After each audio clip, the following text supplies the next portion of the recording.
Hi, my name is Mika, aka Born Dirty. Welcome to my masterclass at BPM Tel Aviv.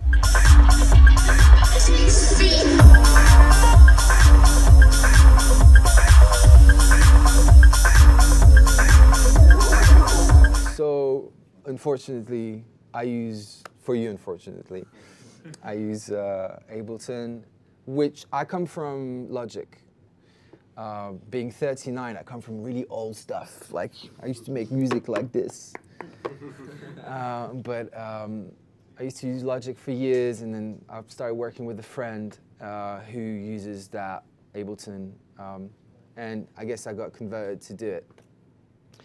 And it really, it really changed all my vision and all my, I guess it really changed my life in like productivity. I just think it's just a lot easier for me to work in Ableton.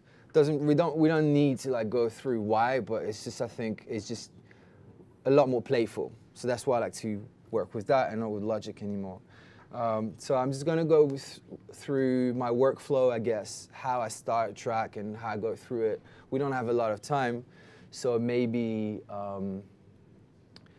it might just, you know, we're not gonna get a full track at the end of the hour or so, or 2 hours we have, but I'm gonna go with it. I'm probably gonna make some house, if everyone's okay with it, because this is what the project is, more house, bass, music kind of stuff.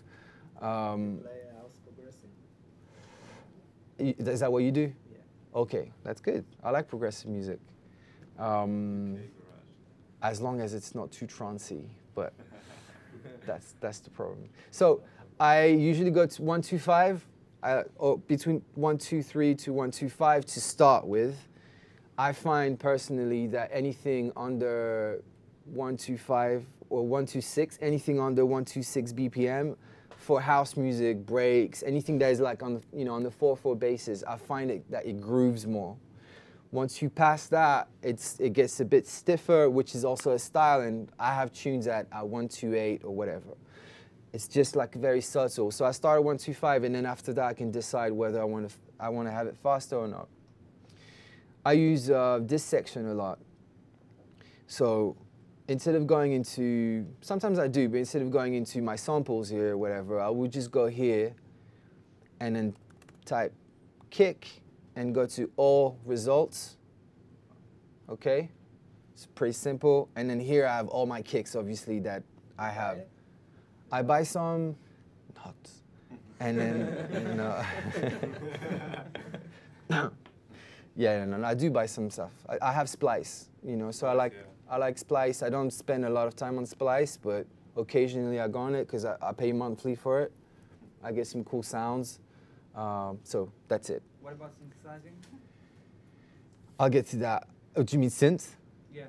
No, synthesizing. Like, do you make the kicks? Oh, I don't make the kicks from scratch. I come from like sampling. I come from hip hop, so I love sampling. I love the sound of something that comes from somewhere else, and that just has a, you know, a gritty sound. So I don't really like.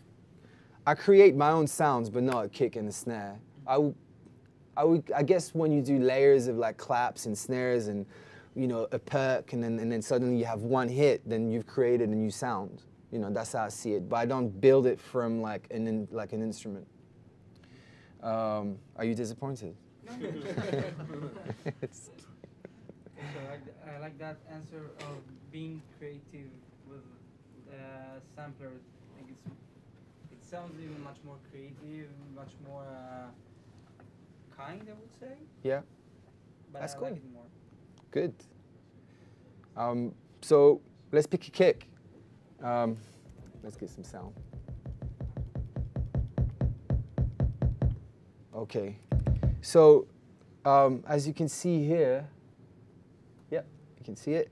I usually change this to, I go back and forth to 1/4 or to none.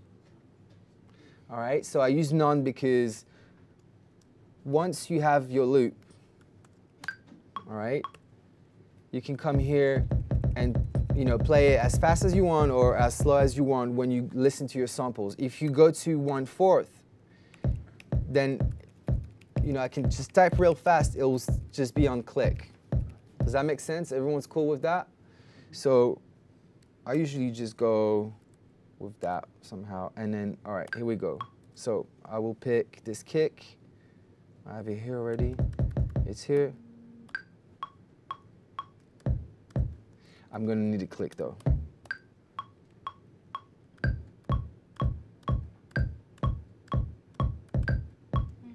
Okay, so I have that. That was a little too short. Huh? You're recording that? Yeah, I always record. So,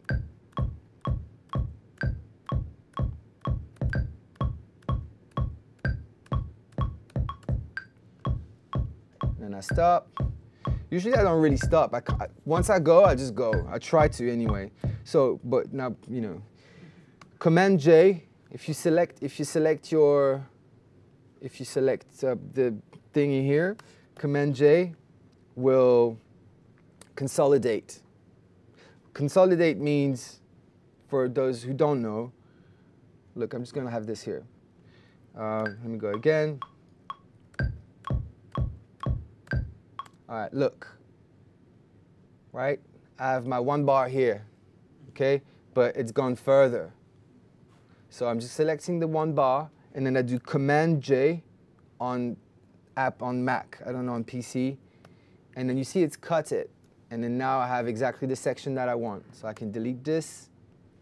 And so we can delete that and take this instead. Just put it here. Here we go. So Command J just to make sure it's tight. And then I go in here, and then I quantize. So for kicks, I will quantize it, you know, to the dot. But I'll come to that afterwards. But if you do Shift Command U, this window pops up. And you have quantized to. You can change it to whatever you want. But the important part is the amount. You see it's 100% right now. So if I do quantize 100%, you can see the MIDI up. It's tight to the lines, right? To the beat. Now, if I do 20%,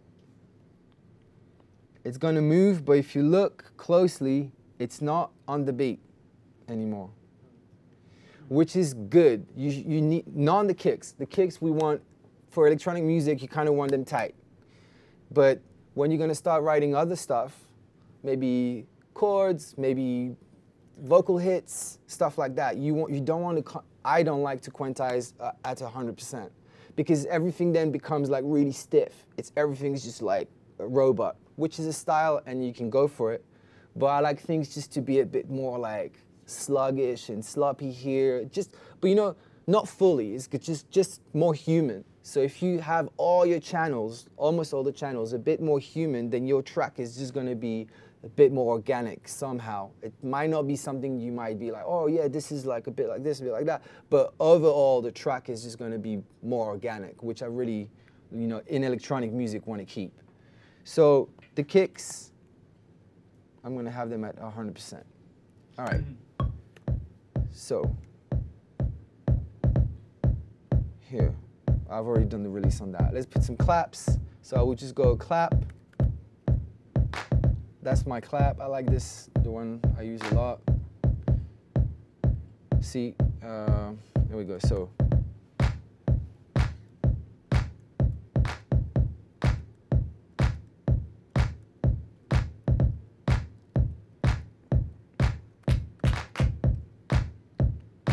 okay, here we go. Command J, double click. And also, I look, but also just listen. I listen to the clap that I like. You know, I can hear the one that is too late, that is too early, the one that I like. And the one I like, I will keep it and copy paste it. So,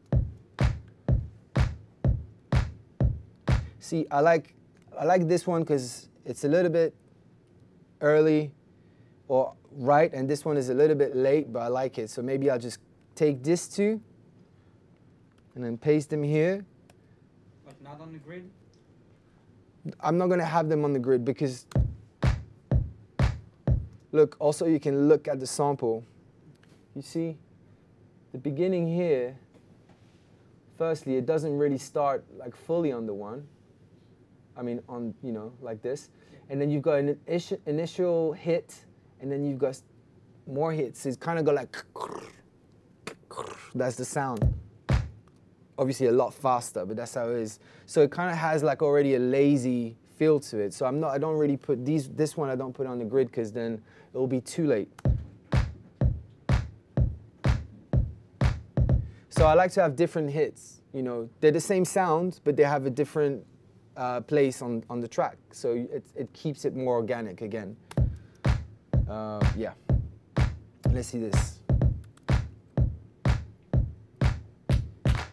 See, that's too early. So then I'll go here. Again, you select, you know, the sections, and then you do Command J, and then it puts it into one.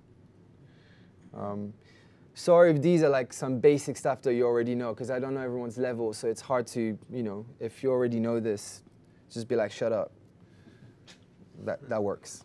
I don't know anything. Okay, all right. See, that's too early. So if you select something and you hold Command, then with the hours here, you can move them, you know, and be more precise.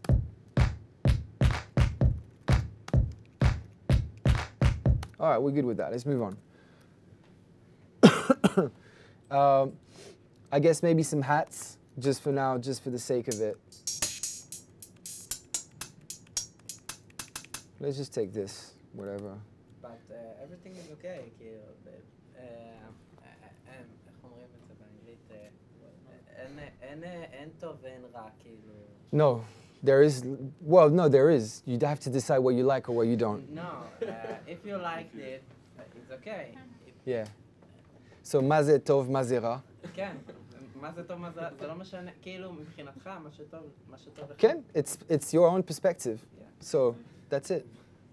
You can't talk shit about me in Hebrew, just so you know. Just so you know. All right. This one, it's fine for now. Here we go. We'll just do some basic.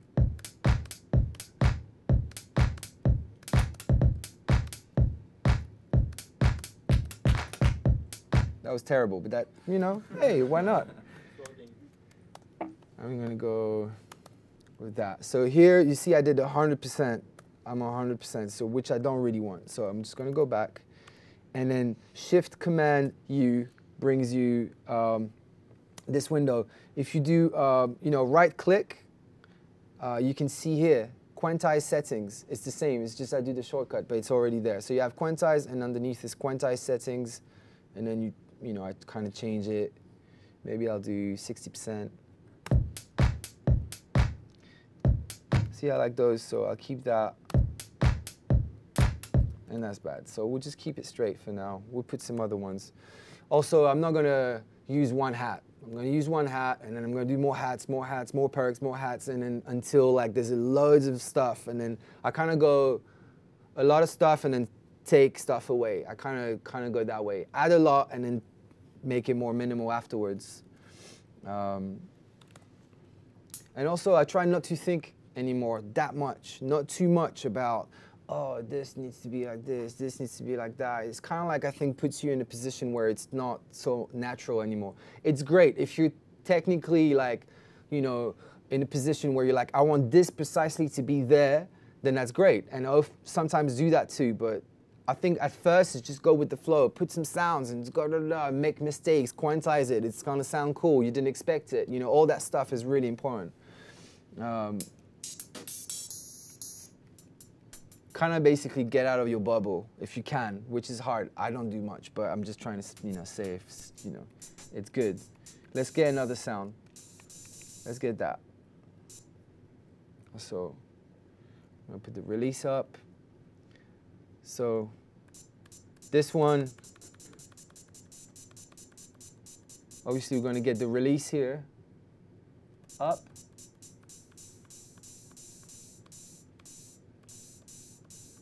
So we have more groove with it. And here we go.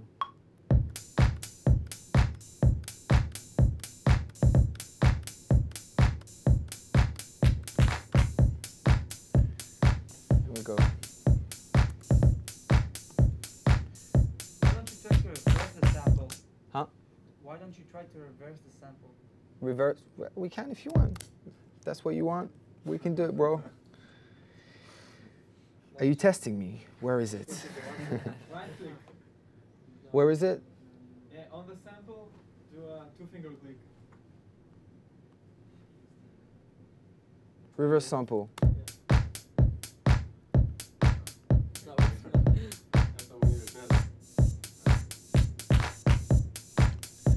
I'll work with that. Okay.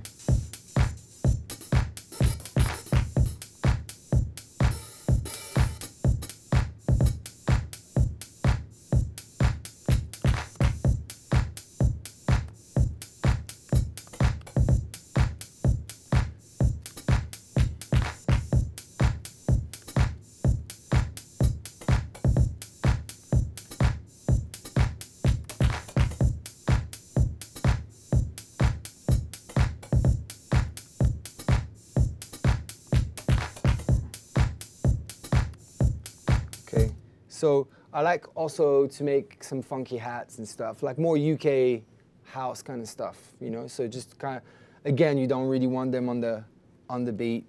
So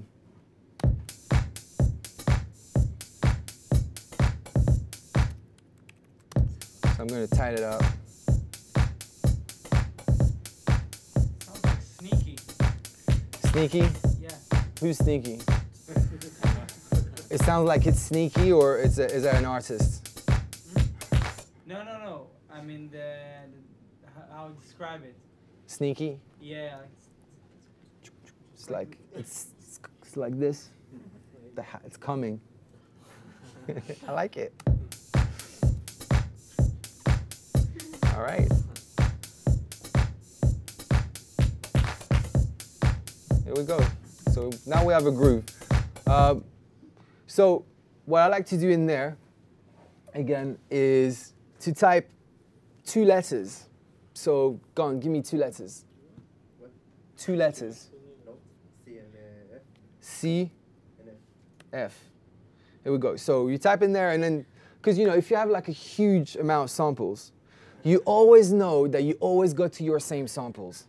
You know, don't bullshit me. You always go to your same thing, always go to the same thing. You're like, oh, today I'm gonna try this one sample, and then go back to your same shit. So, which I do too, by the way. I do too. I go to the same kicks because I know they sound good, whatever, but it's good. You do your basic real tight, and then you go to other shit. You know? So you have all your samples here. All right, C and F is gonna be hard to get a lot of samples that have C and F. If you do, but let's see what we have. Here we go. See, these samples are like, I'm gonna use some of those like today. So let's do that. I like this, maybe.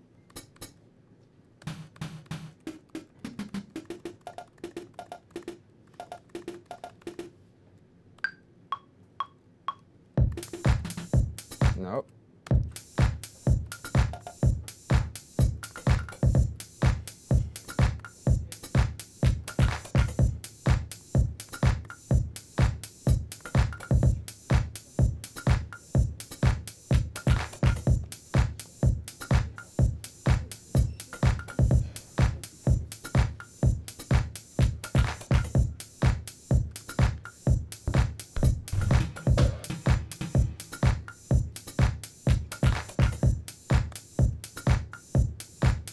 Here we go. So I'm going to add this one.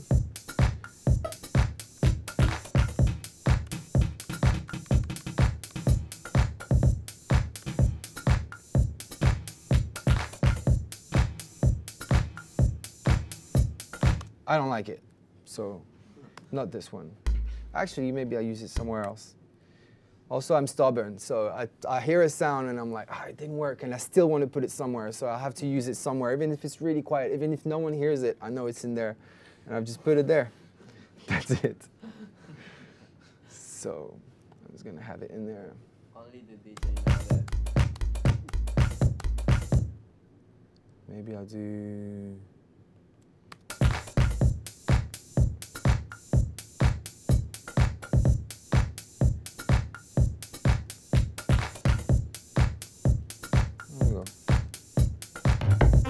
All right, give me another 2 letters. T-E? T-E. Did you say that? Who said that? I asked him, bro. But we go with T. Let's pick one.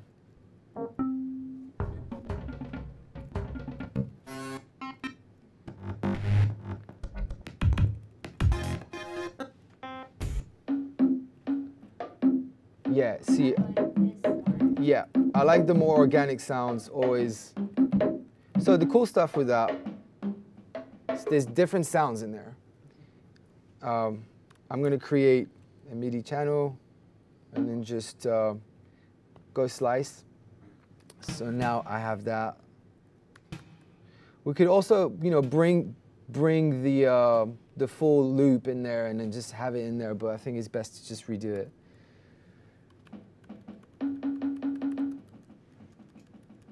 So let me just clean this up quickly. Just gonna. Do you recommend like to take the low end to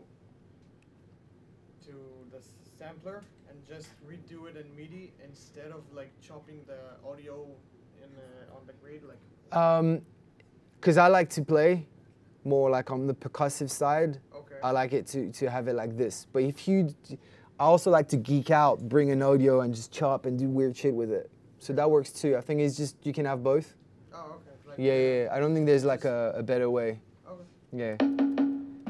Because, yeah, I think it's, for a sound like this, I much prefer to like just play it. Because then you can try different patterns as well. Because if you do just the audio, you will have to move things around and play, do things around and play to make sure what you have. But here, you just play it, and then you get the instant result of what you're trying to find, if that makes sense. All of your percussions are like only at MIDI and with the sampler? And Most of the time. yeah? And then sometimes I bring an audio, I like it. I also bring like a full thing that would just do like a little phrase or something like this. Okay. Yeah, sometimes I do that. So.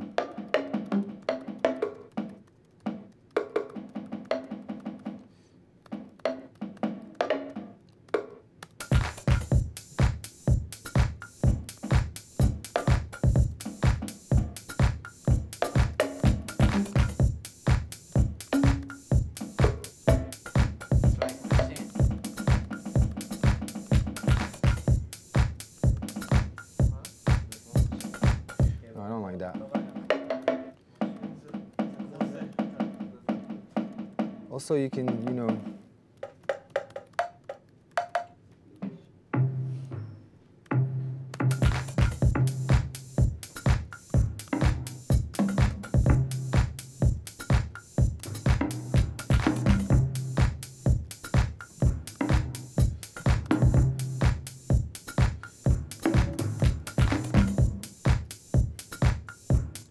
okay, kind of like that. So I'm going to put this here at the beginning.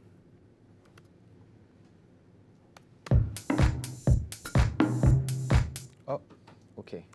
No, that was right. I just need to bring this back here.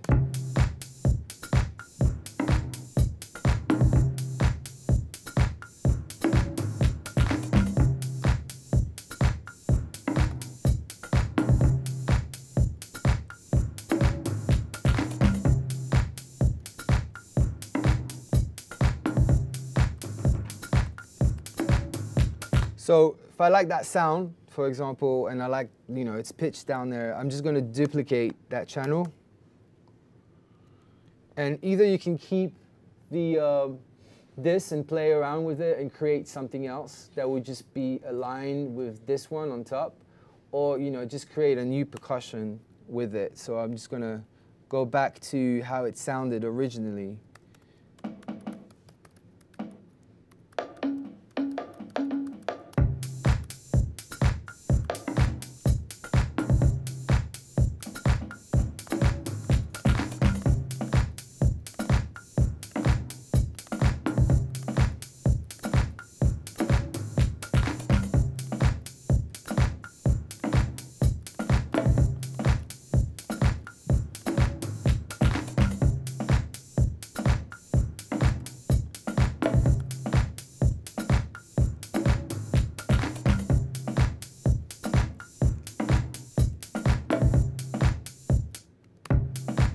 Okay, so now I kind of like starting to add a lot of perks, a lot of sounds, a lot of like percussive sounds. And for something like this, I like repetitive stuff, but also somehow with percussion and sounds, I like them to be sparse. I like something to say kutu, and then another sound to say and another sound to say something else, and create a phrase. They're kind of responding to each other instead of having the same sound doing the same thing throughout the loop, which also can be a thing, but I try to not do that.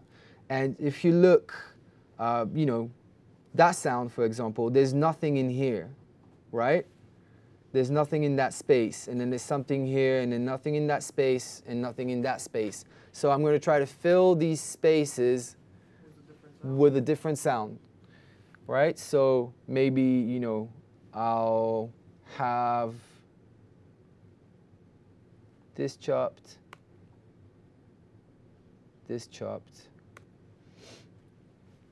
and this chopped.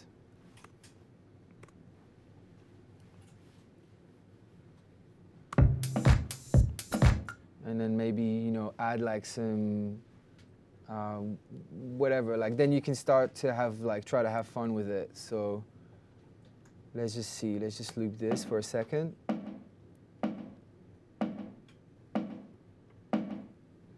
And then maybe put some overdrive.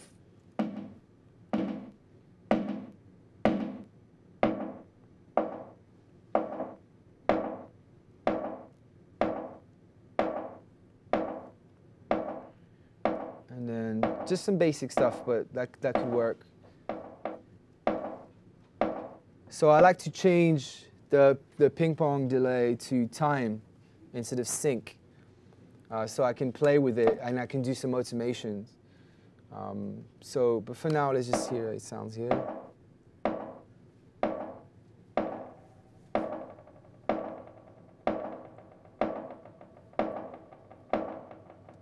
Okay, so let me get to that. See, I don't want that. Now I know I'm just going to keep it once. That's it.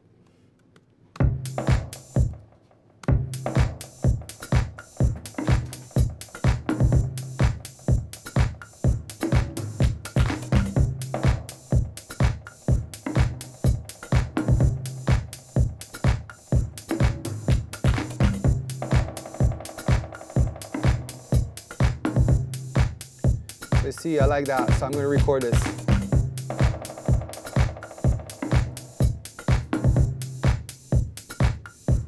Again.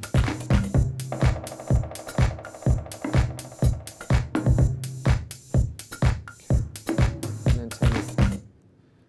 So that I don't want. Okay.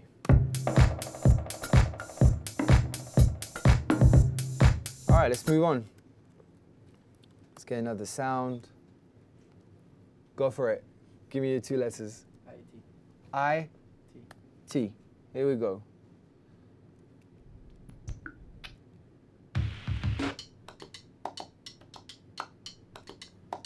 I kind of like that.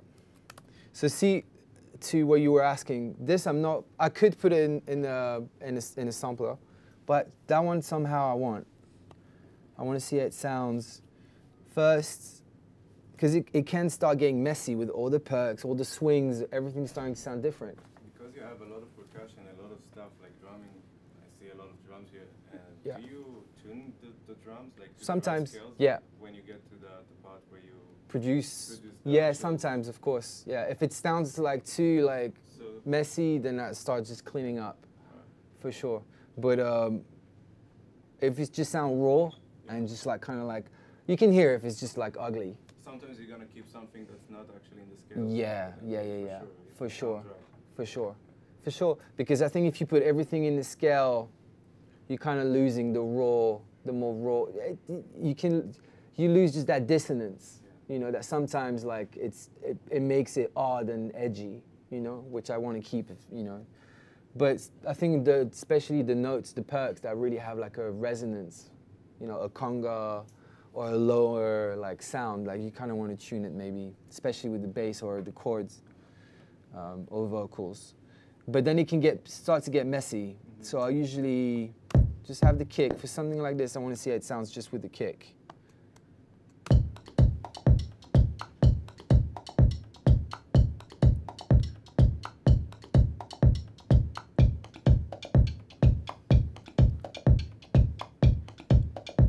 Also, as much as I love like percussive stuff, I don't want it to sound like some Ibiza, housey, samba kind of thing. It's not really my thing. So I have to be really careful, you know, to make it sound, you know, you can use percussions like that, but that kind of take you in this element somehow. So maybe, again, you can do like multi-band, dynamics, OTT, you know, to dirty the sound up.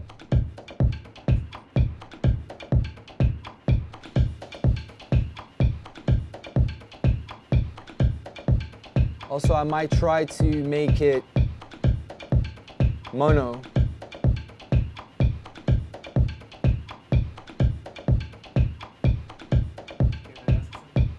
Of course, yes, of course, please. I haven't heard your music like worldwide yet, but I like you.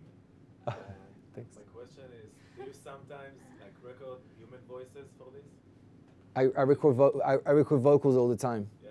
I record vocals all the time, and some of the music I have, a lot of the music I have has vocals, but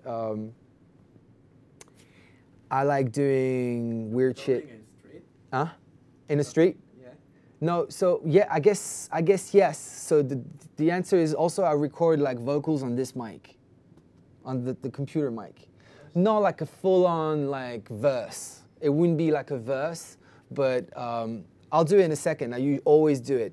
You know, I'll have like someone say something, or I'm at the airport and I will just go like, and then I just record that. That's what I had in mind. Yeah, and then I chop it and then make it sound like you don't know where it comes from, but it comes just from recording here. Sometimes I will do who's or as, you know, like layer like a bunch of like stuff like that, and then just work with it, but just from this mic, you know, from this mic. You know, Not to your phone? I use even this. That's even better. So you go this and then you use this mic. All right. Ableton Live. Ableton Live. Yeah, that's cool. All right, so check this out. If you go here and you go to beats and you change transients to any of those, I usually go 16 to start with. That's like a trick, like I use a lot. And then you change it to this arrow. Now, don't ask me what this arrow or this arrow is or whatever, because I don't know. I'm not like, I don't open books and read, which is great. I'm not like saying you shouldn't do it. I'm just saying I don't. I'm hyperactive and I can't read 2 pages. It just like drives me nuts. So I don't know. But then you have this thing. It's something you can read. I just never have. So it's just here, you know. So, and then you go here. The 100% will sound just how it is. But if you turn it down,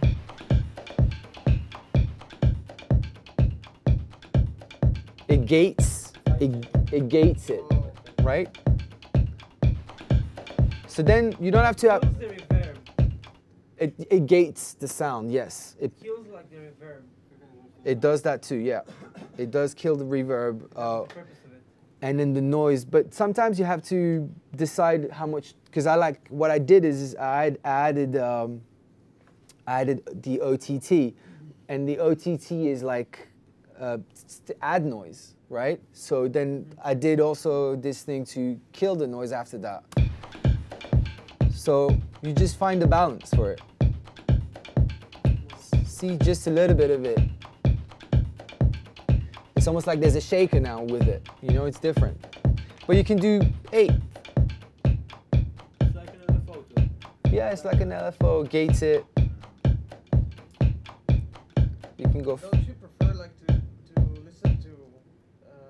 sounds with all the percussion working? No, so first I want to make sure it sounds cool with just like the kick. Okay. And then I'm going to add the other stuff and see how it sounds, and it's probably going to sound messy as shit. And then going to start chopping around this sound or the other sound and see which one I prefer. Because if I just throw in there with everything else, I feel like I can't focus on just this little sound that I want right now. Let's see. So I'm going to do this as well.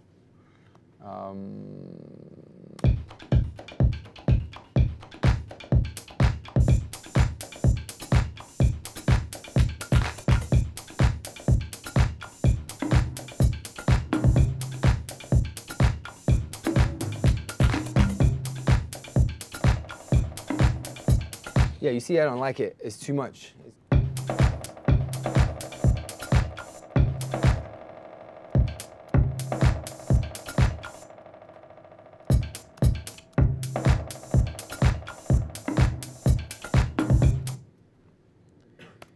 Sounds like a helicopter. The other sound, the new sound. See, so minimal, always work. I prefer like to have it a lot less. So now I had the sound like I liked it. I chopped it, made it like this and that, and then now chopped it just the ones I want. And then Make your own loop from the. yeah, because the thing is, I mean, I don't know who else is going to use this loop in particular. I can't remember where it came from, but someone else might use it. If it's a percussive loop, no one's going to be like, oh, I remember, I heard this loop in this other track. It's just like, all right, cool story, bro. But it's like, you know, it's just a habit. It's the habit of like not using a full loop. Because it's not being lazy. It's just like, you're like, oh, this loop is dope. I'm just going to use it as it is. But you can really recreate your own loop and it will sound like you, exactly like you wanted it. More than just like the way it was. And if you had to change it a little bit and it sounds a little bit less good than what it was originally, then you can make the call whether you want to keep it simple or just like work it. So you see, I've duplicated this over, but I don't want it to sound twice the same. So I'm going to change this part.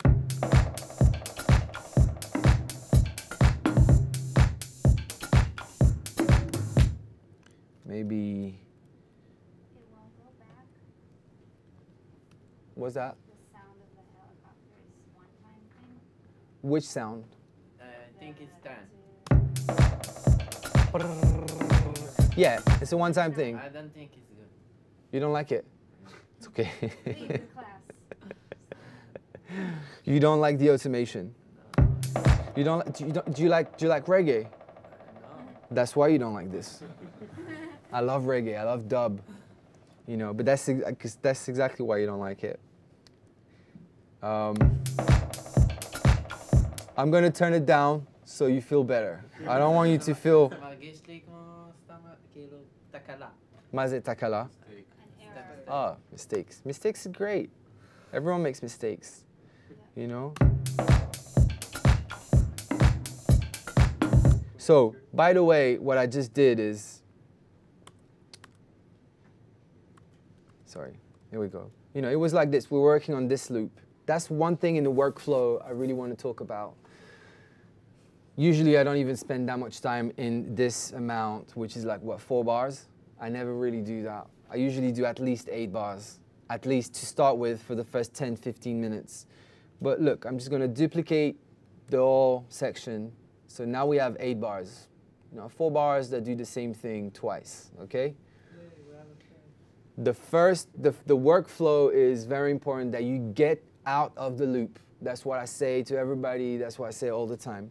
That's the mistake I've made over and over the years. You get in a loop, and you stay in your loop, and this loop is great, and then you love the loop, and you're in your loop, and then suddenly you're like, oh, I don't think I like the loop anymore. You know, and then I'm changing this loop, and then, you know, that's how it is. It's natural. You hear it over and over and over. There's a moment where you're just not going to like it. So get out of the loop as soon as possible. Make an arrangement as soon as possible. So you don't have to do it within 10, 15 minutes, but within half an hour, Remember this. Within half an hour, make an arrangement of the skeleton, the foundation of your song. You know, even if it's going to change afterwards, it doesn't mean it needs to stay the same. So let's say, by the way, that sound you don't like, it's not going to come back every time. Delay. Yeah, the delay, I get it. The point is, the delay is not going to be there every 4 bars. The delay is going to be there every 8 or 16 bars. So see, now I'm at 16. So I'm probably even going to keep it like this. Every 16 bars is going to come. I don't want like sounds like this.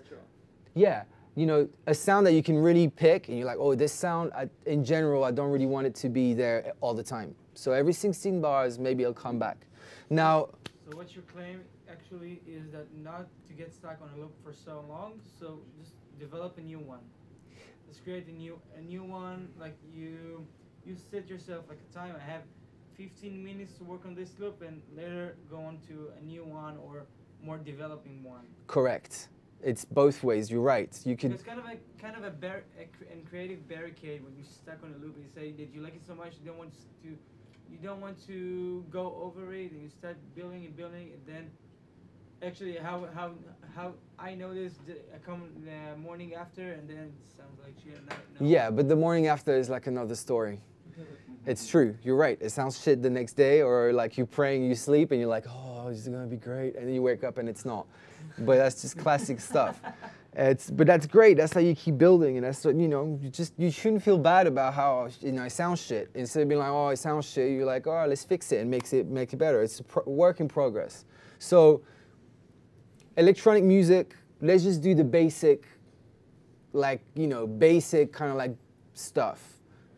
In electronic music, let's say in house music, 16 bars, 32 bars intro. That's, you know, you can have as many as you want, as less as you want.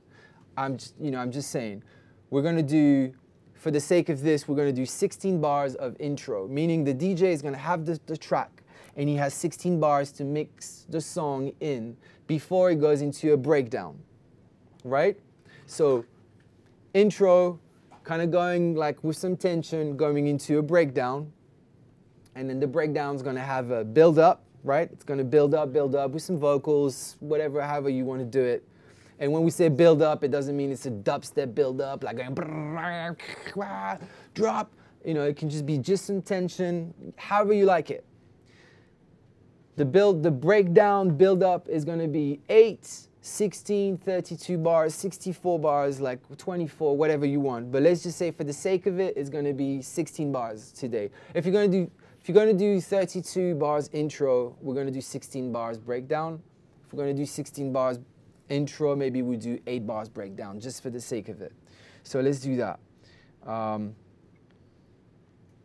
So that's gonna be your breakdown. I know there's nothing here, but it doesn't matter. Then you select your intro, which is 16 bars, copy it, and then bring it after the breakdown, okay? And then that's gonna be your next breakdown, second breakdown. And then again, bring the beat here, which is, you know, the second, that's the first drop, second drop, and then duplicate this amount. The drop?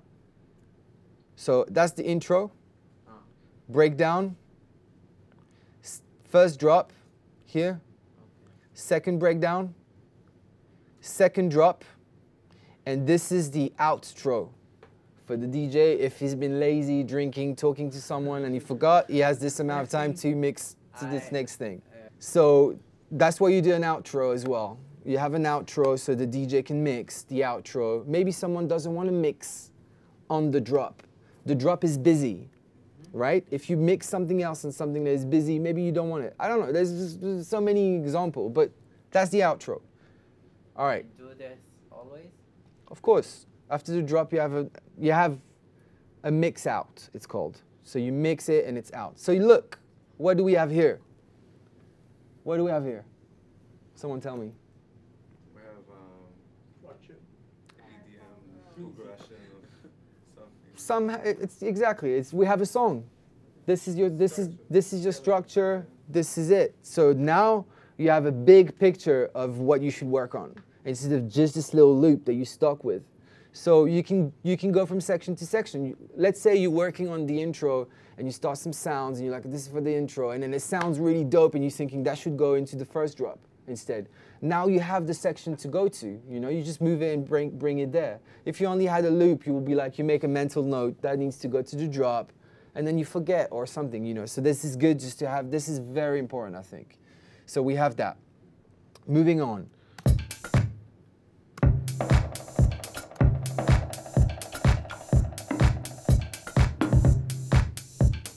Okay, cool. Let's bring some vocals. So this is what I usually do. I like to do chops, vocal chops. So I go here, a cappella. You can take any.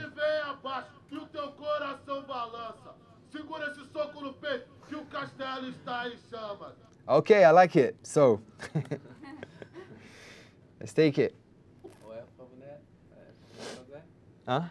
Where is it from? It's for Castello, I don't know. It's like a Brazilian rapper. So I slice it. Obviously, I'm not really going to use a phrase, because unless you give it for free or whatever, you know, it's fine. But for copyright, I just like rather just chop it, which is not the vocals. Here we go. Let's see what we have.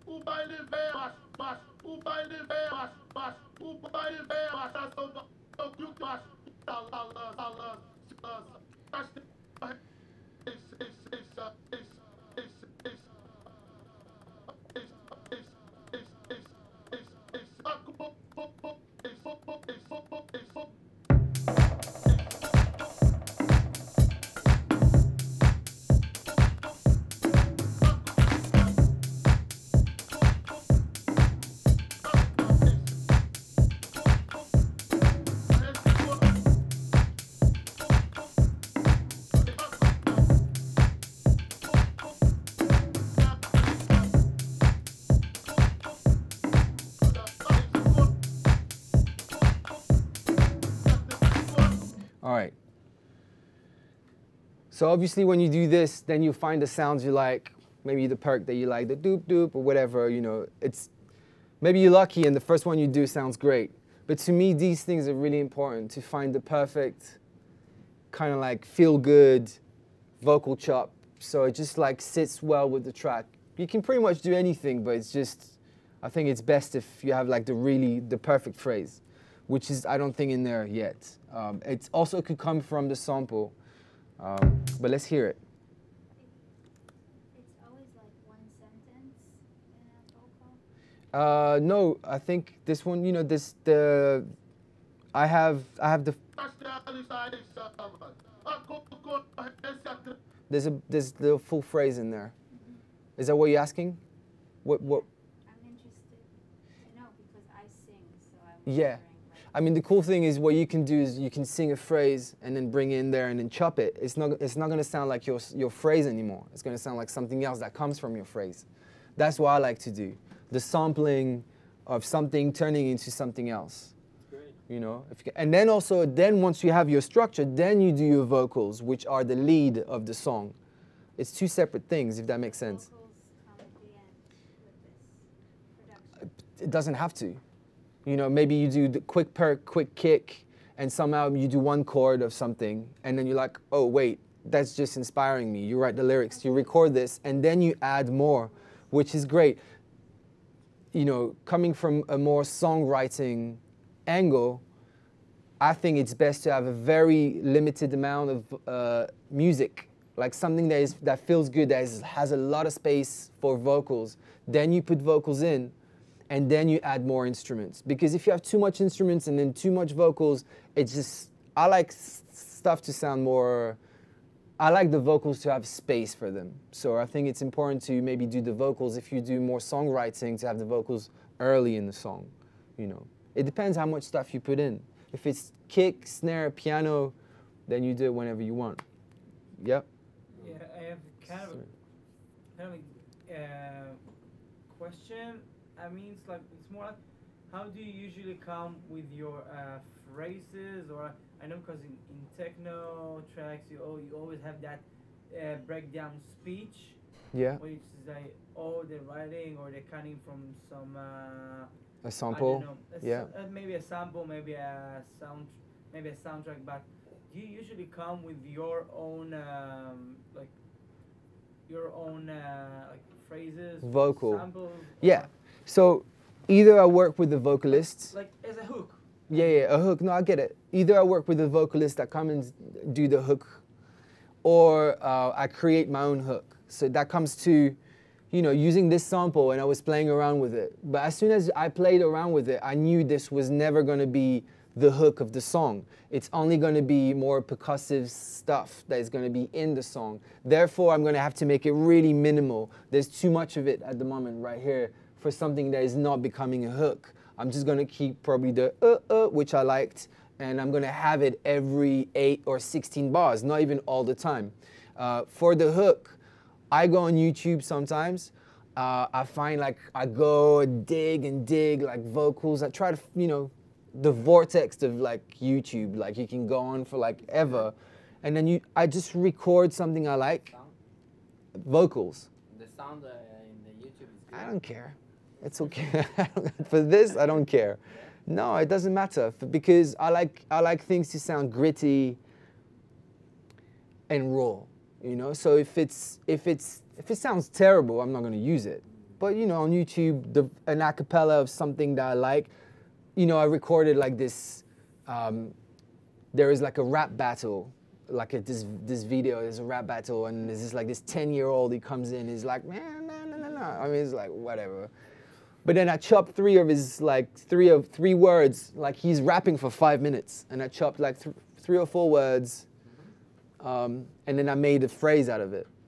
That's it, and then it's a new phrase, and it doesn't sound like the kid. It's just like a new thing, And I think, that's something that I released on a really dope label, and no one came to me and said, "Oh, the vocals comes from YouTube, bro."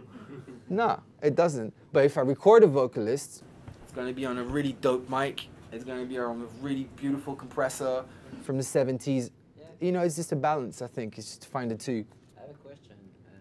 You Go for it. do in yourself the mastering and the mix? The mix, yeah. The mastering, I always do the mastering. So this project originally was with my partner, Lyndon. And so he was doing a lot of we were doing the mixing and he was doing a lot of the mastering.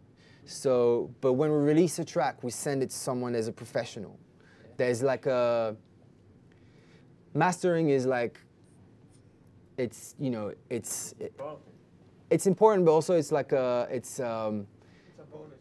It's not everybody that can just be, everybody can master a track, but it's a job, it's a profession, So, I send it to someone as a pro at that. We can mix the tracks, and then it's that's definitely best to do that. But to play out, to test it, when I go and do DJ, I have we do a quick master and then play out and see how it sounds, like people like it. But for the final release, definitely go and see. Let me just.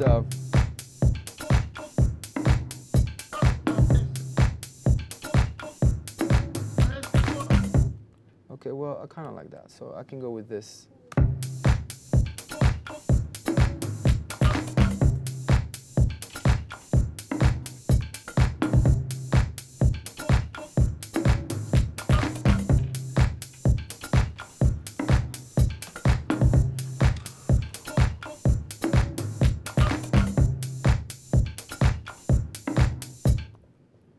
Okay. All right, I'm just going to put this at the beginning, and then let's find another sound.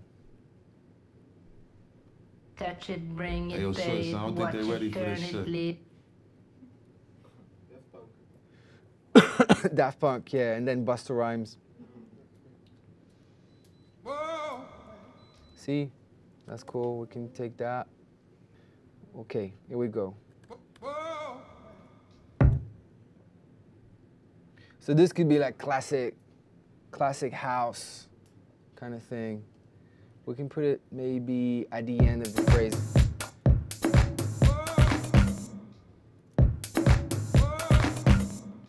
All right, so I'm just gonna have that. And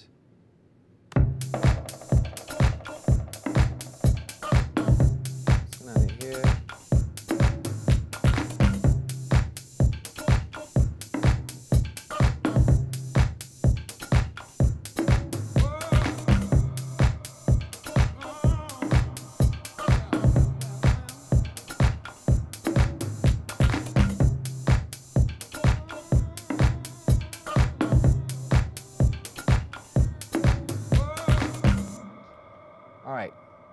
You see, like the last vocal has like I added like a reverb tail on it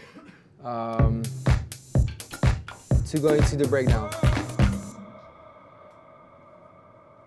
So you can do all sorts of stuff in there. Let's just add like, let's take another, maybe another kick. This is good, something like this. And then go.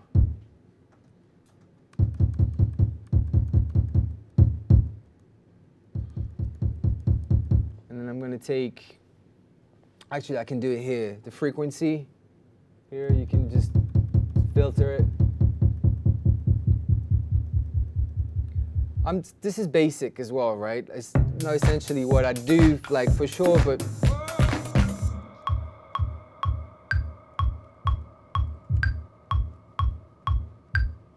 that the sound that you made in your track, Sirens? Which sound? This bass, that humming bass that you, The the boom, lead boom, bass. boom, boom. Yeah. I'm not sure. No idea. No? No.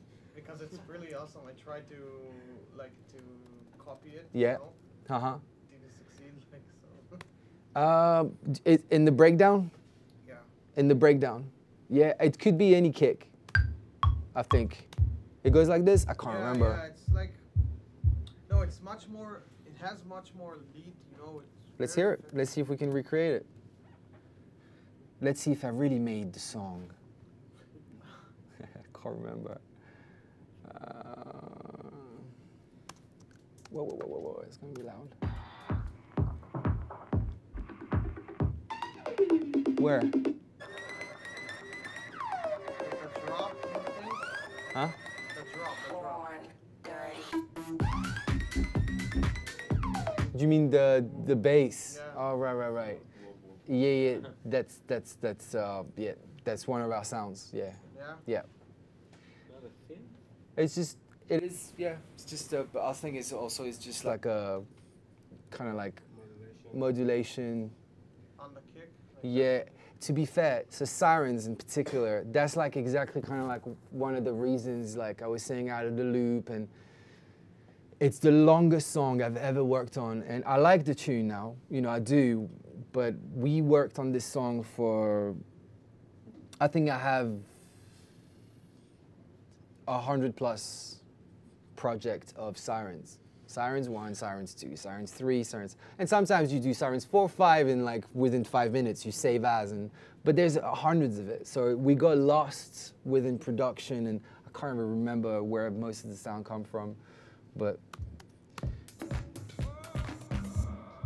So yeah, classic breakdown. Let's just put this on the. And then you can have, let's just create like some sort of build up there. So I like, that's one thing, I use rises. I create like a little percussive build up, but I like also using rises that are already made. I'm pretty lazy with those ones. But we made a bunch as well, so. Actually, let's just add something else first. Like.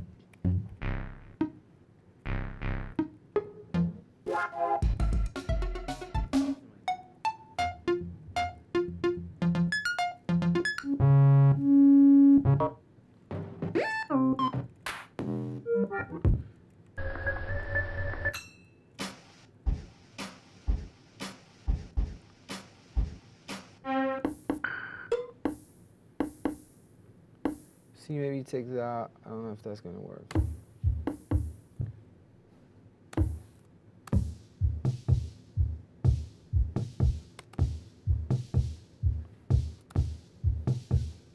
So here we go. See, this one I chop. I'm not gonna play it.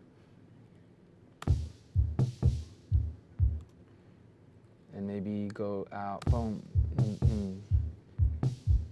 bam, bam, here we go. So it's just not repetitive or too much. Here we go. And then we'll loop this. And then let's have a filter.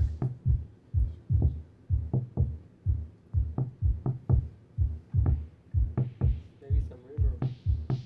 2 for sure. So here I'm just gonna automate this all the way up here. I have a reverb here, but let's just do that.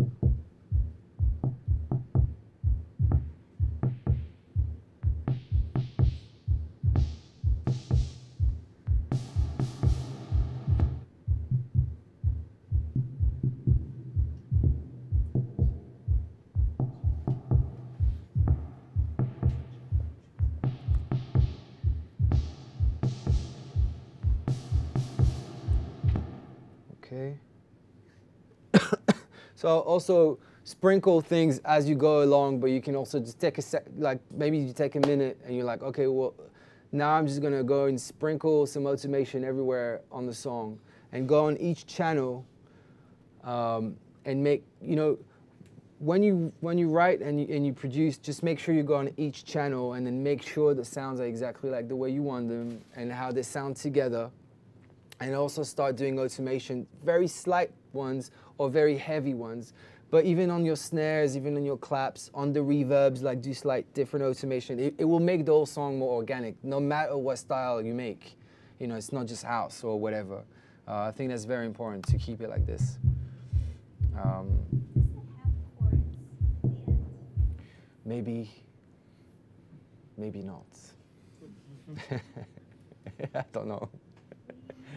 Huh? What do you mean? I mean what I said. Track itself doesn't have like. It probably will. I mean, you know, in itself, there's already notes going on here. You can already sing a full song on this. Yeah. You know, but you mean like chords? Yeah.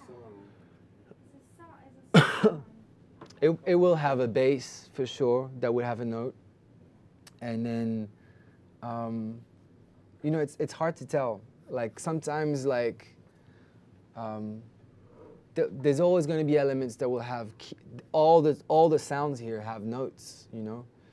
But I know what you mean. But sometimes I don't make it so musical. Yeah, because when I compose, I do not know how to play on any instrument. Okay. So I make up songs in my own head. Yeah. And then usually I meet up with like a guitar player, a producer. No, first the guitar player Yeah. has the chord and we do the sketch. And then we go to the producer. Right. That's the process I know. So I was wondering because this is like you're creating A piece of music. yeah. Yeah. So where are the It chords? really depends. It really depends. But the thing is, the way I see this is there's already loads of chords in there. You know, the music in the percussive elements all together kind of create, that comes back to what we were saying about tuning,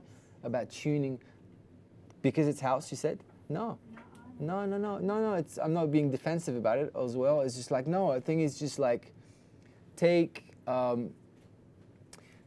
just a percussive, take congas, you know, dum, dum, dum, dum, dum, dum, dum, dum. That's already 2 notes. You can sing a whole song on that. There's chords like in there. There's maybe 1 note. There may not be like complex chords, but there's notes for you to create over it. Now I think like it's just a matter of understanding whether we're talking about creating something that is more musical in the sense as there are like piano and guitars and more complex chords, or just like keep it more minimal. They're both possible, I think, you know. And I never know where it's gonna go. That's for sure. It's just kind of go with the flow. And it's also cool to have vocals with that chords. Like there's bass just on the perc. Then you kind of create chords around the vocals as well. But when you have Ableton, you can just like download like a guitar. I don't want to cut off your guitar player. You know, I'm sure he's cool, but No, if good. I don't have time for that. but that's the thing. It's like if you are home, like you want to do it on your own, which is I think why you are here as well to learn these stuff. It's just like download like a really good sample pack of guitars. You have all the chords, and then you just put them together how you want it, and then that's it, you know. And then maybe you go and see a guitar player after, and you're like, "This is what I did. Can you like make it more your own?" You know. Yeah. That's it. Okay, awesome. Thanks. No problem. Look.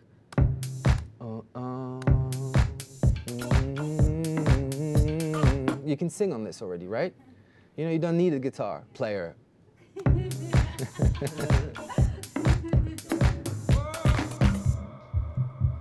you did the reverse of the vocal? The vocal, the reverb? Yeah. Yeah, so, no problem. Here we go. So, here, just basically simple. So what I do is I always have, when I create a channel, a new one, whether it's a MIDI channel or a audio channel, see I always have a utility, EQ, compressor, and then here I have the reverb. Okay? It's always there. I save it as like, you know, you can go in there and then go,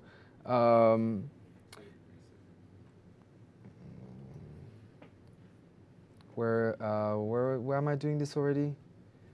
Yeah, Like a default. Here we go. Save a default as default audio track. If I add like any plugins, everything in there, and then save it, every time you open a new one, it'll be in there. Okay. So for the reverb, just simple. Don't mind this section. I just did it differently. Usually it just comes just the reverb. Just do another one, and Absolutely. So here we go. Reverb. And then I cut the low. So here you EQ the frequencies that you want the reverb to work on. So let's just have a look. Let me just mute this guy for a second.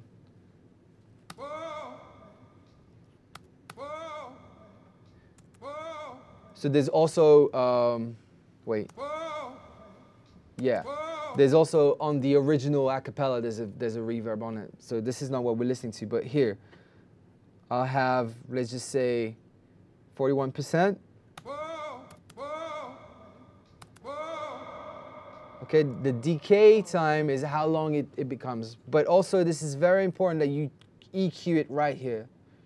You can EQ it in a different way, but we're not going to go through that now. But this is the easy way.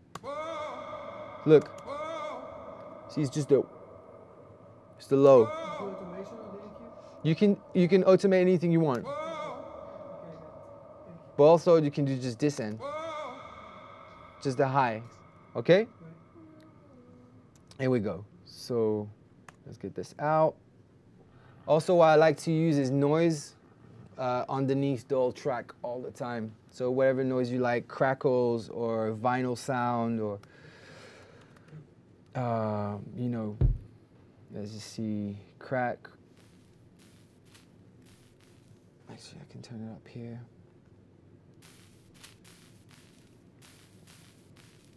See, I like this. So this I will bring as an audio. And then usually just have it through. Maybe have two different ones. And then make sure it kind of has the same length. Maybe do that. And then now that's kind of my no, this.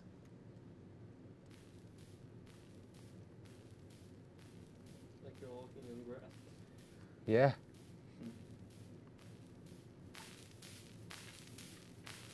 Cut the low end. Cut the really high end. Add another compressor. Sidechain it.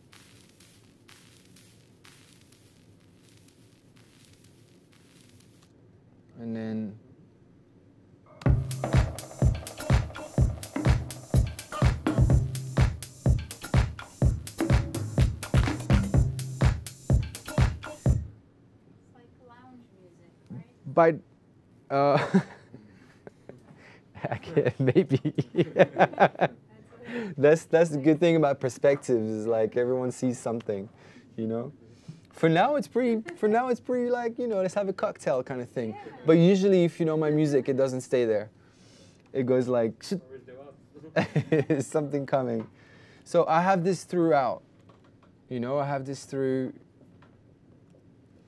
bam, bam, bam, okay, cool. And it's also very important to have color in your songs, I think. And by color, I mean like, you don't have to use each element at its full volume, or it doesn't mean each element has to be the lead of your song. That's a very important thing as well. Sometimes you just need to add like little sounds that create like a color. They're very discreet. You might not even hear them, but added to another sound, they kind of start creating like a vibe. Once, you know, that vinyl sound I added, I could play like this. I could have it like really in the front, or I could find its space somewhere.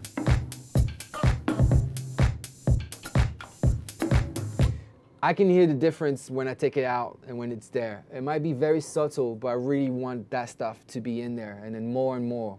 And then if you group all these sounds just to be sure, and then you mute that group, you can really suddenly hear the difference. So that's how I go by with that. Cool. So here you can hear it.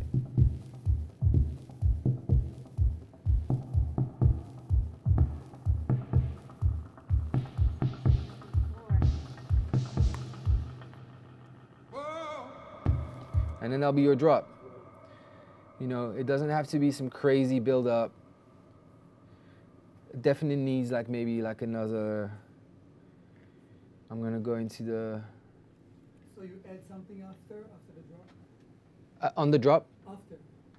After the drop? Yeah. Or you just leave it like that? Oh, do you mean this? No. Yeah, on the drop, it will be something else. I'm gonna add like a bass, the doom doom. It's gonna go. It's gonna switch. Or take something off. Yeah, take something off, switch into something new. But let's just go with. Do you do the sound design for yourself? Some sounds, yeah, for sure. You get inspired by presets or stuff like that, or Presets? like I don't know, people like making a lot of presets. Like for example, if you use Serum, you can download a lot of stuff. Oh, Then right. you like play with those sounds. I don't use Serum. Yeah, no. Like those kind of stuff.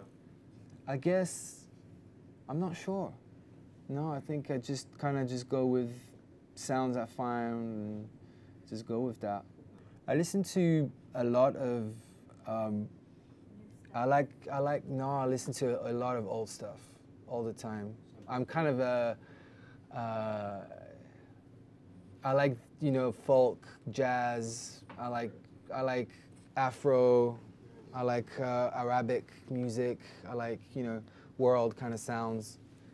I need to, if you guys have names, like before we go, I'll write down some names to listen, for sure, to listen to.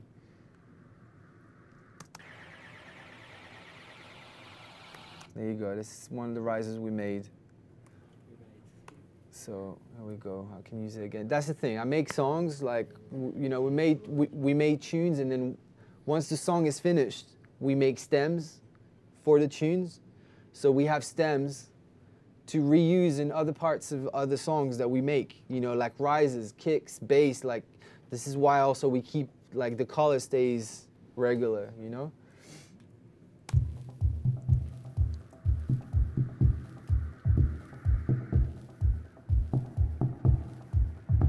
But I don't want it to be, like, too, like, crazy. I don't want it to be a big build-up.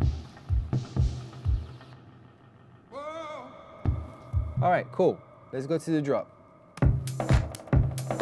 So I think this is gonna go, this is gonna go.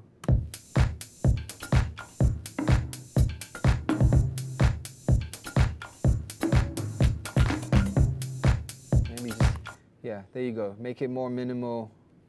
I love it. And then you out of it. All right. Huh? Not drop. Wait. It's not drop. It's not a drop? It's very monotonic. Hey guys. No. Just kidding, just kidding. Just give me a minute, it's coming, bro. No, I kind of like it, but how I think he thinks it is. Yeah, I mean, the thing is, I'm also explaining how to explain this without sounding defensive. I'm just... No offense. No, of course not. I'm just It's fine. No, because I think it's more like working on the workflow, working on different perspective and the arrangement overall. We're getting to the drop. I literally, it was like the first 2 seconds I was going into the drop. So this is, now we're gonna work on the drop and I'm gonna add an 808 and then it's gonna be like, the 808, it's gonna cool, it's a drop. So just give me 2 seconds and we're gonna get there.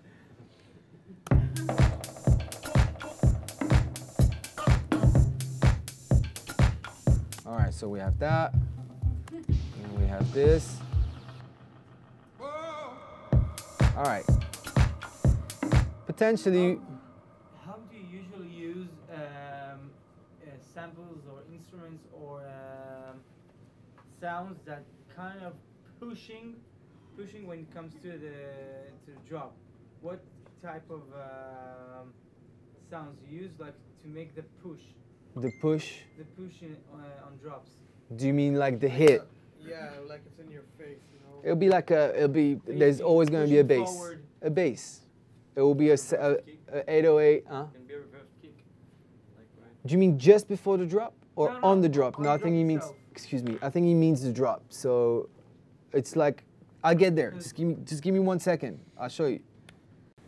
No, I mean, my question was how can we go creative with it? Like, how if you can suggest us some options to make it more interesting.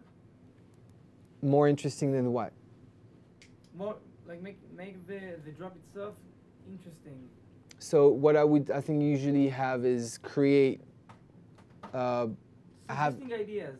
Yeah, I get it. So you have a bass or a sub, just so it hits and you have like that classical sound, beefy when it drops, and then layer it with whatever else you feel be creative with. So it could be another synth, it could be a vocal thing, it could be a vocal and a synth, it could be, that beat, 1/16th transient thing that I showed you. There's many ways to do it. It's hard. I can't really tell you how to be creative.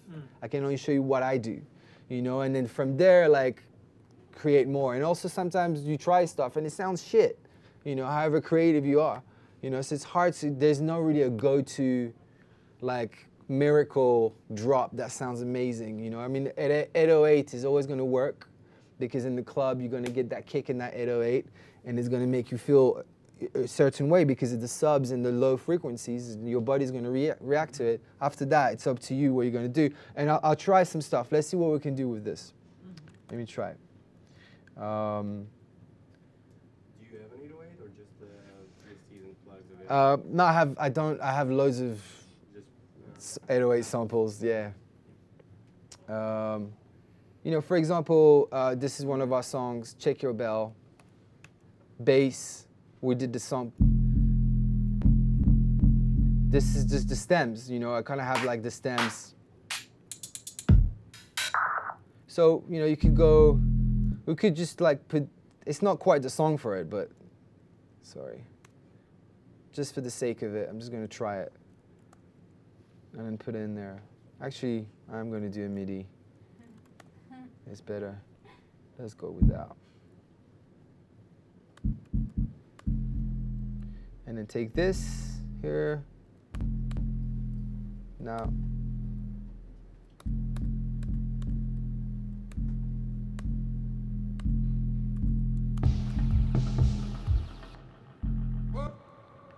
Bruh. Don't want the loop. And also you want this on one so you can. All right.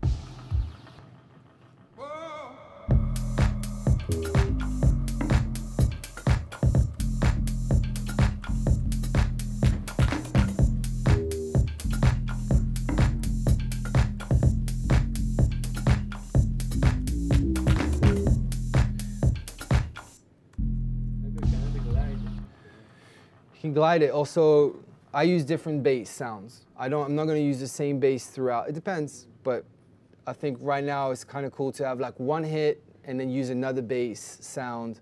So let's just record one hit of this first. So you have that, and then you go, let me just go trippy. That's another bass. I like what you did, which is more like do, do, do, do, do, do. Yeah, different notes. Yeah. Yeah, we can add some of that. You see, I would just kind of go, kind of create like a,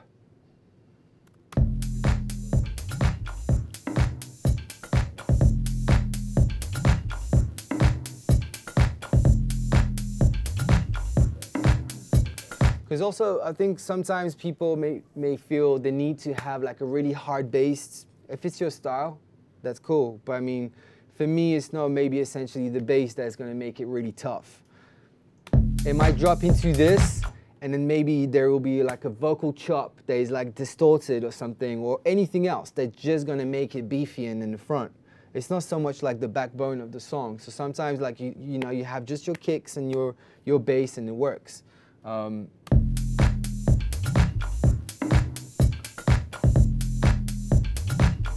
we need like a...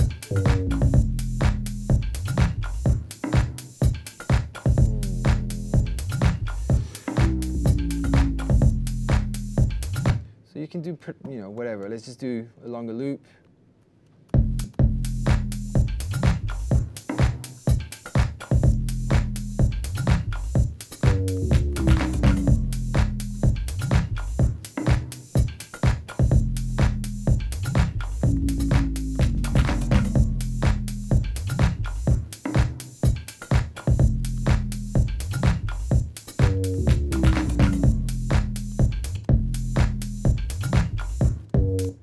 This I don't like.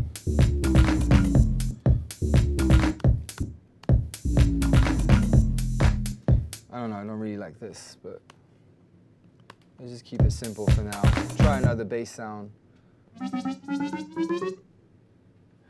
Okay.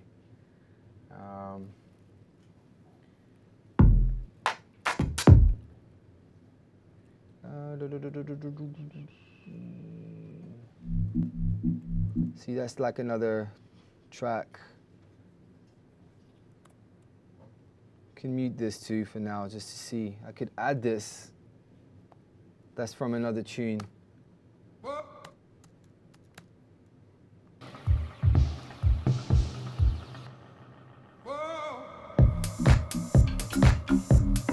No. So you see. So we do want the 808.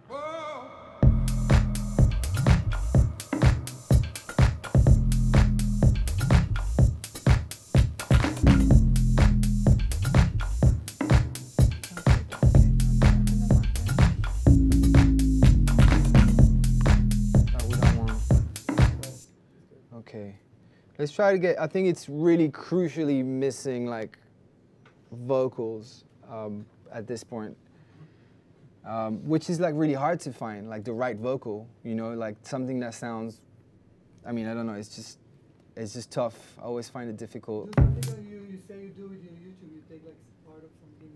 Yeah, so let's do that. Let's just go, instead of going to YouTube, record it and that, but we'll take like something, so you see, that's the actual acapella I've chopped from YouTube. That's the one. So you can have an idea of.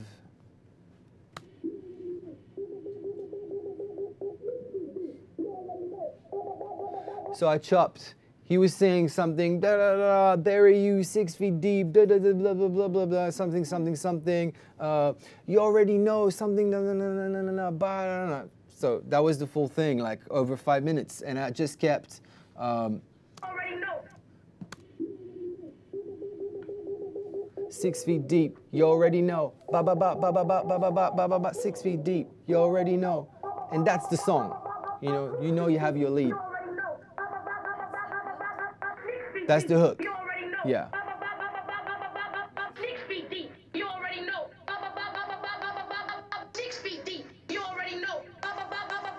And you see it's just filtered, and then it builds with the intro. It goes from the intro into the breakdown.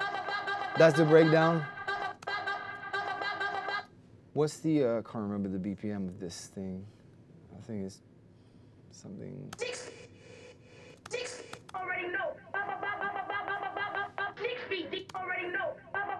I wish I remembered.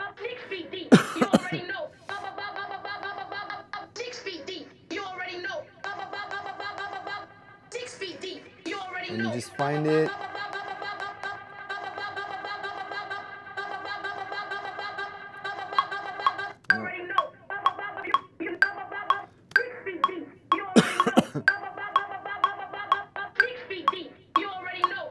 Here we go.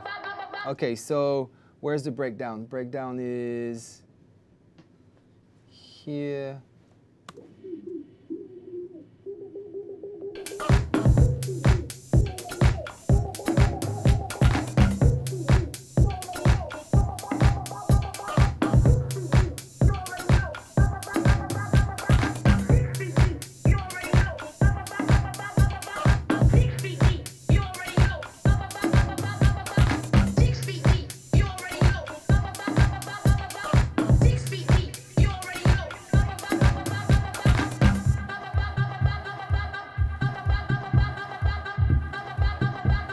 So here it should be like something different.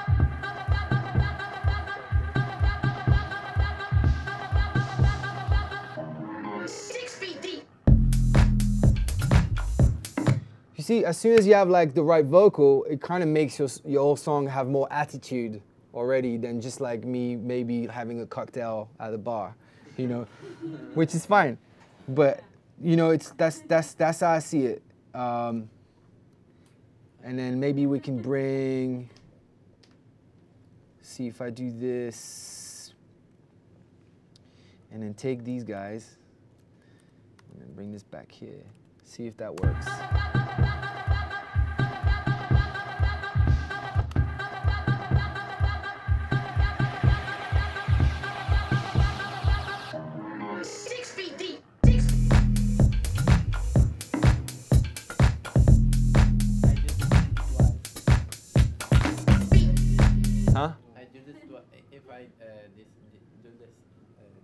I do the 6? Twice. 6, 6? Yeah. The vocal, you mean? Yeah. Who is she? I don't know. It's just some battle rapper. Like this, you mean? Yeah. Okay. Well, I don't like it like this. I like it more minimal. Because if you do 6, I like things to answer to each other as well, if possible. The sounds. So I would want another sound in there. And then maybe another phrase. You know? So.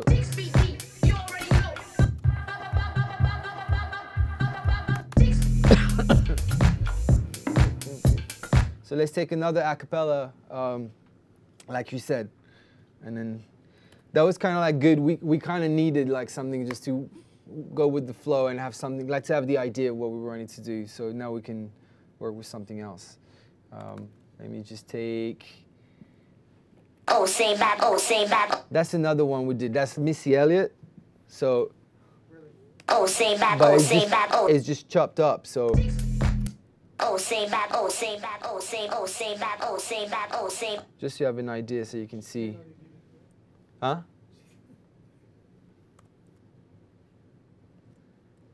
Oh, say bad, oh, say bad, oh, say, oh, say bad, oh, say bad, oh, say, oh, say bad, oh, say bad, bad, oh, say bad, oh, say bad, oh, say, oh, say bad, oh, say bad, bad, oh, say bad, oh. So you see, you can also bring this in here, just so you have different feel of like different vocals. Oh, say bad, oh, say bad, oh, say, oh, say bad, oh, say bad, oh, say, oh, say bad, oh, say bad, bad. I'ma get your body to the sky. Oh, say bad, oh, say bad, oh, say bad, oh, say, oh, say bad, oh, say bad, oh, say, oh, say bad, oh, say bad, oh, say, oh, say bad, oh, say bad, oh, say, oh, say bad, oh, say bad, bad. I'ma get your body to the sky. What about shutting it with a cutoff and then start raising? Absolutely, like the other one, for sure. Oh, say bad, oh, say bad, oh, say bad, oh, say bad, bad, oh, say You can do that.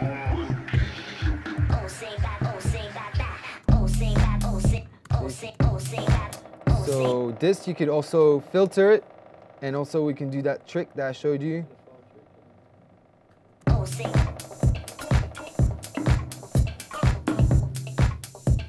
Doesn't quite work.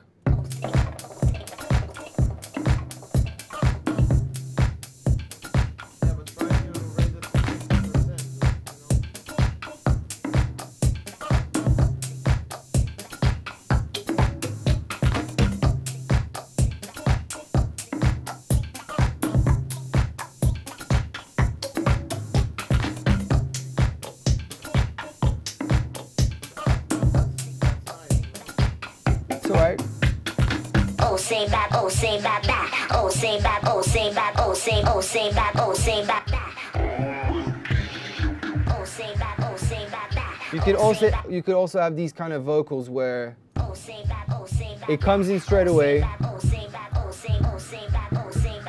and when it drops, the vocal keeps going. It's not like it's the same thing that keeps going.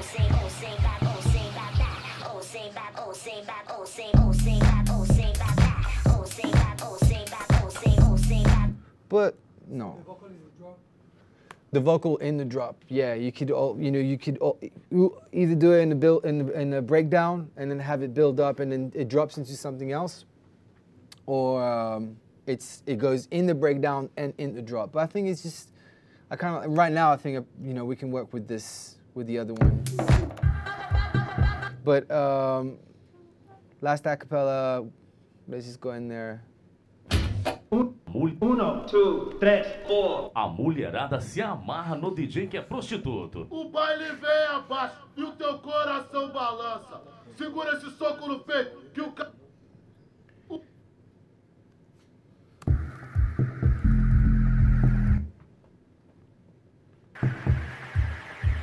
Where am I? O baile vem abaixo. O baile vem abaixo. O baile vem abaixo. O baile vem abaixo.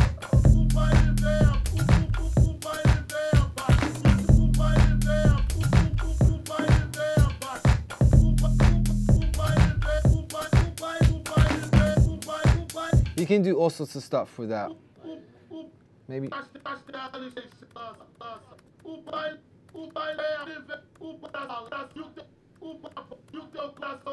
So when you do the slice, you try to find like the right phrase. That sounds like, because you can't really use, I can't use that vocal, like that the beginning of the phrase. It sounded cool, but you can't use that. Like, you won't be able to release it on the label, or maybe, but it's just complicated. It's best you recreate something.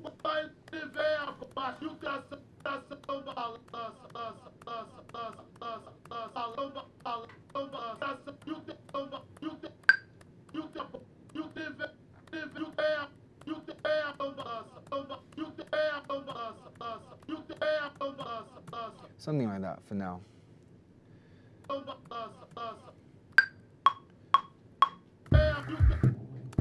Aye.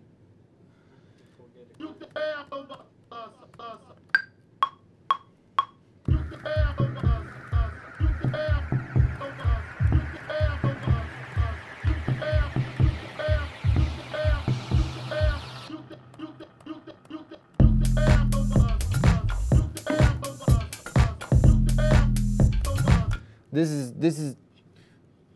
is pretty shit.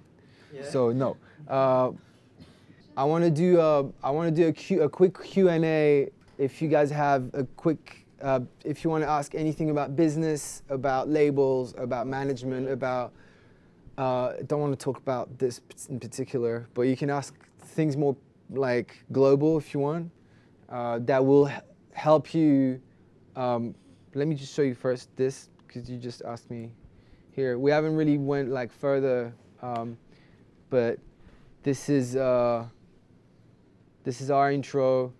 This is the breakdown here. I'm just gonna change that color. This is the breakdown, and that's the drop. Okay, so we're gonna do this for the drop, so it's the same. Here we go, and then we're gonna do second breakdown, okay, as this one, and then drop again. and then mix out. Mix out, you can either have that or maybe just bring this back in here.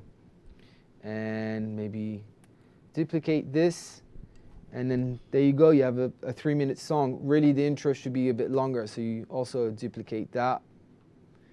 You really love shortcuts. Duplicate this, I love shortcuts. Your second breakdown can be shorter, so this one will be like, 16 bars, and then this one will be 8 bars. And then there you go, you have a 4-minute track. That's it, it's just like for that, and then, it's just like a quick thing, and then you work on it more and more. For the Q&A, about anyone has questions about where you guys are at in your career, where you want to go, labels, management, agents, touring, gigging, who you can trust, who you cannot. Well, I'm a producer myself, yeah, and I make dubstep and bass house and, well, basically bass music. But like I have like tracks that I want to send to labels, but I feel like, when you send the tracks, they don't really respond or they don't really hear the track. So, right, like, how do you make them listen to you? Like, make them respond to you and try to, communicate with those A&Rs or whoever. So, I totally hear you. It's very frustrating, and but one thing I've realized is these guys, they get like, especially the big labels, they get thousands of tracks sent every day. They're floated, and they're just like, and then they kind of go through them, and it's maybe your track's gonna go in it, maybe it's not gonna go in it, so you just never know. But it's hard because you feel you're never getting an answer from this. But the way I think a lot of labels think is they want to see, it's rare that labels just want to sign someone that no one knows, that they want to help build from scratch and say, he's in our team and we were there from the beginning. It doesn't quite work like this anymore. Sometimes it does, but it's very, very rare. Today, I think most labels just want someone that's already slightly established and that they can bring into the roster for a release or more. So the answer to that is that I think today everyone needs to be independent. Everyone needs to work their way up on their own until you get to a certain level, and then you can then reach out to these labels, and they look and they're like, oh, okay, cool, it's got these SoundCloud, it's Spotify, this thing is moving, and then maybe then they'll reply. I think that's like a huge difference. Okay. And for that, I would just say furthermore, you would need to, I would advise to everybody to create your own label, like to start with. Creating a label doesn't mean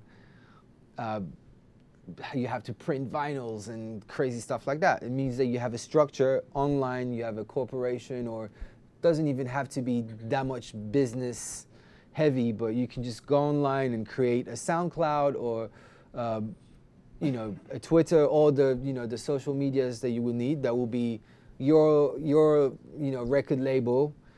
And then you make your music in there, and then you go to work, whatever job you do, you save your money, or you get your money from your parents, or you get your money wherever you get it from, and you invest in yourself, and you do it on your own, and then you go and see the PRs, and you go and see the people, and then it's hard, and it takes time, but you do it on your own, and then you build, and then you get to a position where you have more strength and you can approach people. So why do you recommend to open a label instead? You can just invest it on your name, That's your own label. You invest in yourself.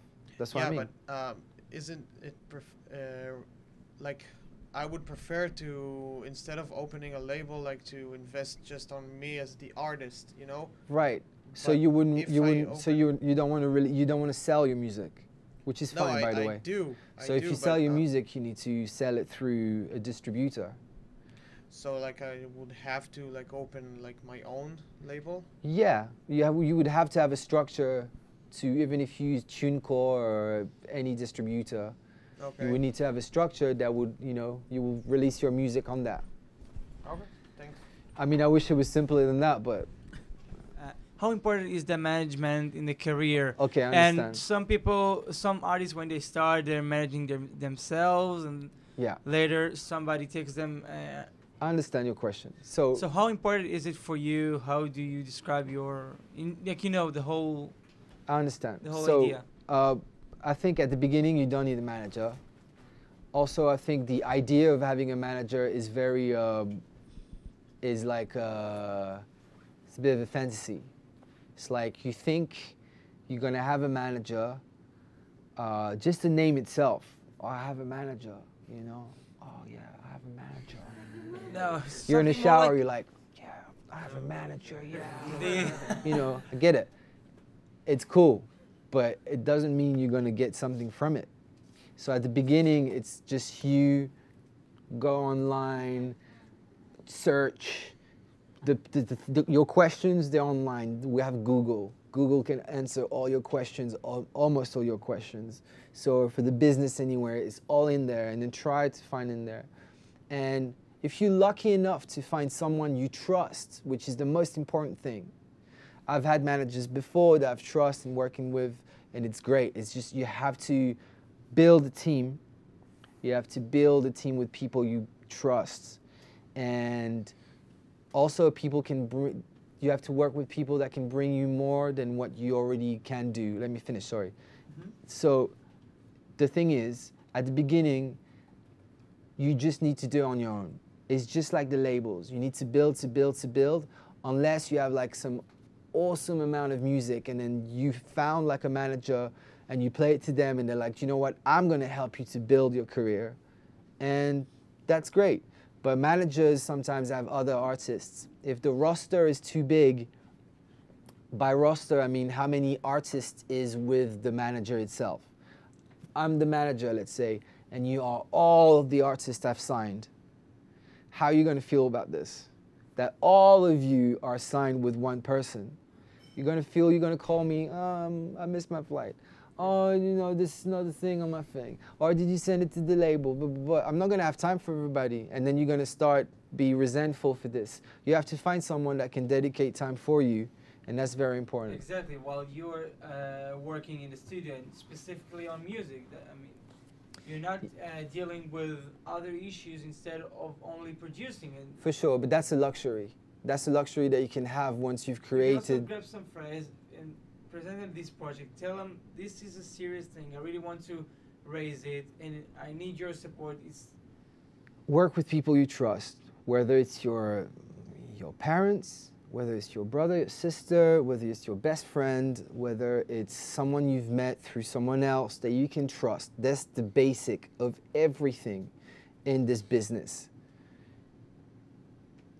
Because someone, I don't want to go too deep in it, but that's the basic of it. Find someone you can trust, and that takes time.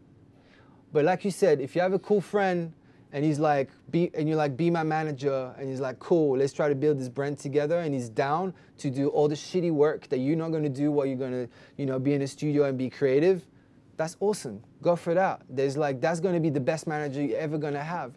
But managers also need to have contacts. They need to have, you know, they need to know people. That's how you start building. But you can build on your own at the beginning. And if you're too busy making music and working somewhere else, and I need someone to help me, then find that person. Your music is pretty, when I heard it in the first time, it's like a weird music. Uh-huh. And my music is also weird. Okay. Because I take the electro house and the deep house and I combine these two styles. Okay. And when you tell about the labels, when I send it to labels, they ignore because it's a new style, and they afraid. Okay. So I've struggled with this like for years with my other projects, with this one at the beginning. You know, when you go against the grain, when you go against like what everyone else is doing, and you kind of going against it, it's harder. But But I can't. the results of it at the end, you know, if you're persistent, is greater, you know, because by the time people are going all this way, because this is where people are going, and you're going the other way, you know, you're fighting to go this way, and basically they're going that way to go around. They're all going the same way to go where are you going, but you've already gone that. You know, that's what you need to do. Stick to your guns. Don't question like your creativity because labels are not responding to you. That's like the worst thing to do. Don't feel down or bad. It's hard to, it's easy to say and hard to, you know, to go with. But again, if labels are not responding, just do it yourself. Invest in yourself. Invest in your time and go work, save your money, invest in your music and push it forward. And some people out there are digging for music, some new stuff. They want to hear the new stuff. They don't want to hear the stuff they hear everywhere. They go crazy with that. The people like that. As you know. Ursula. What I mean is like people are looking for your music right now, you know, but it's hard in the noise of all the commercial stuff or all the things that everyone is doing the same stuff. Just stick to your guns. Don't worry about the labels.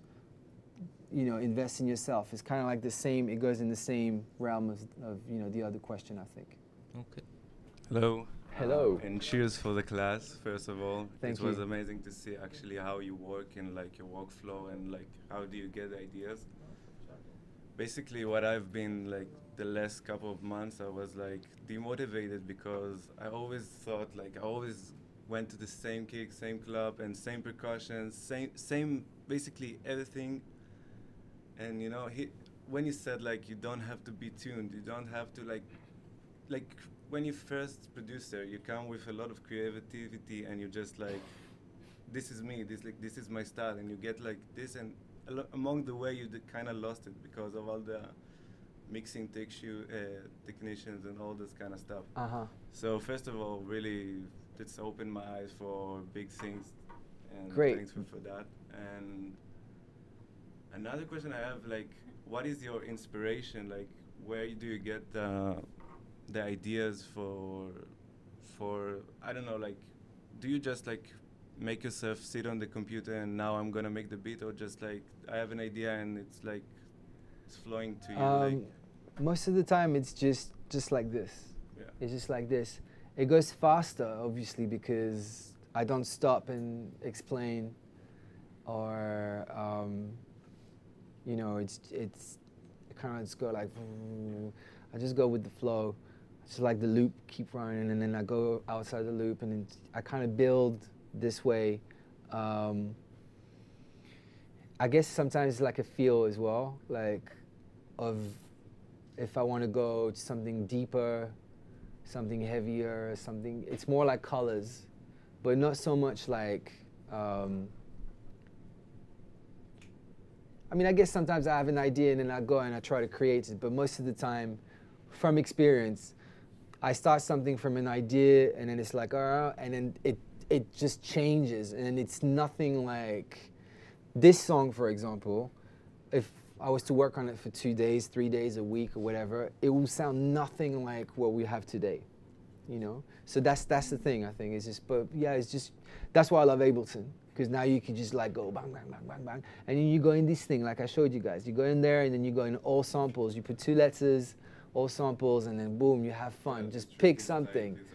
Pick something, turn it, switch it, reverse it, like whatever, and then it's a new sound, and it's just, you know, you don't get bored. Because of course, if you always go to your same sounds, it's just like, that's it. Yeah.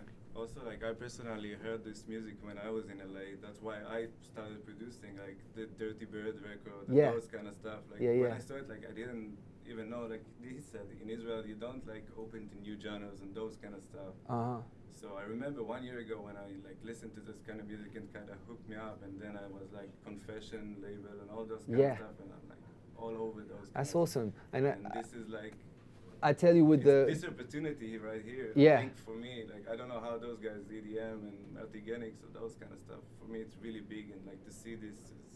It's awesome because I think this school is like also, you know, giving you the opportunity. I mean, I walked around the school today and like this afternoon, and there's so many. You have everything you need here.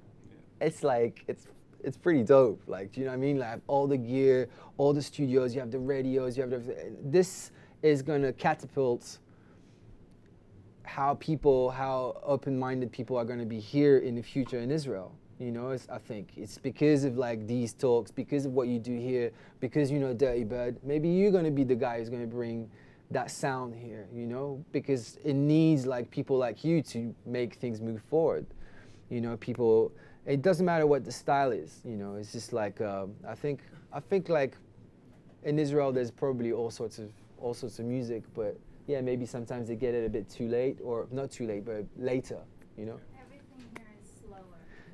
Yeah. Everything. But things can change, you know, things can change. And then suddenly like the epicenter of like new electronic music will come from Tel Aviv, you know. Who knows, maybe in 10 years, in 20 years, in 5 years, like there'll be this new thing that'll come from here, and that'll be this, you know, the sound of the world, you know. It's always like that. There's always a sound coming from somewhere at some point, because it's like organically moving, people questioning, people wants to change things. So, you know, and for me, it's what it's all about. It's just try to modulate, change things, and share knowledge. You know, that's the main thing. Share knowledge.